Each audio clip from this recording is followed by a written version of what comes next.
Yeah, what's up you guys, this is Godson, and today I'm going to be doing a top 5 weapons video for you, showing you what types of weapons I like to use on my defense and which are my favorite. So you guys, there are about 7 defensive weapons, 8 I believe if you're including the Tesla, and so we're going to just go down the list and pick what are the top 5. So you guys, sit back, relax, let me show you what I got.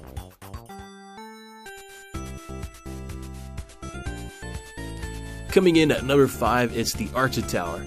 Now, although the Archer Tower does not have as many hit points as the cannon, which is probably better at stopping wall breakers, the Archer Tower, what I like the most about it, has such a bigger radius to stop troops from getting your 50%.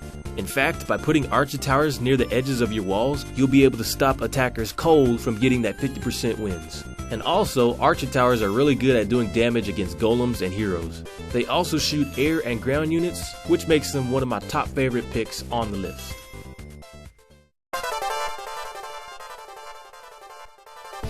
Coming in at number 4, it's the Mortar. The Mortar has a damage per second of 13 and the hit points are 670. It does splash damage and has a range of 11 tiles, stopping those wizards and archers cold. Now you may not remember this, but mortars were a really big part for players in the higher cup range at stopping attackers from luring out their clan castle and heroes. Although it wasn't the strongest weapon, it was really good at foiling some of the attacks when used to put them near the edges of your base. Although now you can't lure out heroes, they are still a really strong weapon if you're at Town Hall 8 and lower, and is the only weapon I can see that has such a shiny look to it.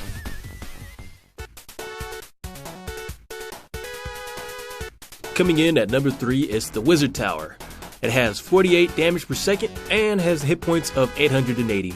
Now I must say the Wizard Tower by far is my favorite weapon. At Town Hall 8, it is the strongest weapon that you can have, as it takes out waves and waves of enemies that are trying to get to your Town Hall.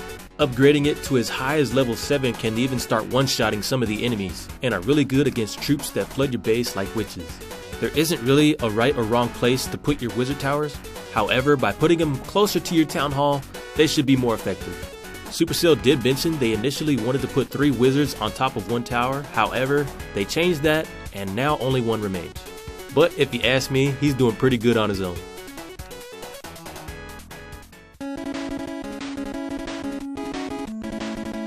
Coming in at number 2, it's the X-Bow.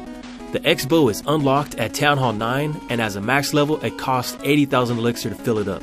It does 80 damage per second and has 2,800 hit points, making it the hardest weapon to take down on defense. Now the X-Bow is by far one of the most unique weapons and acts something like a turret. In fact, it's so cool, the Archer Queen decided to carry one as well. Although it is weak against troops like golems and dragons, it's pretty good at taking out troops like barbs and archers. It also has a secondary feature so that you can aim it up so it can take out air troops such as minions and balloons. So if you ever decide to push, make sure you have some of these to help you out.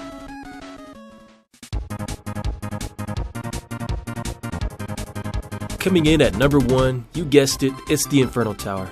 Now the Inferno Tower are actually unlocked at Town Hall 10, and when they were first released, they were the game changer. Before we had Inferno Towers, we had golems and heroes that were just too strong for our bases. So Supercell decided to release these Inferno Towers to help us out on defense. Now when they were first released, their range was a lot wider than they are now. However, because of balancing, they have been adjusted so that the range is a little smaller, but they have multi-targets on them. They do a damage per second of 42, they can target 5 enemies, and it takes 700 Dark Elixir to fill them up. And they have pretty good hit points at level 3 for 2200. With the Inferno Towers coming in as the number 1 weapon, make sure you put them closer to your Town Hall so that they're harder to get to. Because of the balance changes, most players are setting them to multi, however I like to choose both, having 1 single and 1 multi. With the amount of resources it takes to power up this thing, you can be sure it'll defend your base really well. So you guys, this is my top 5 weapons list.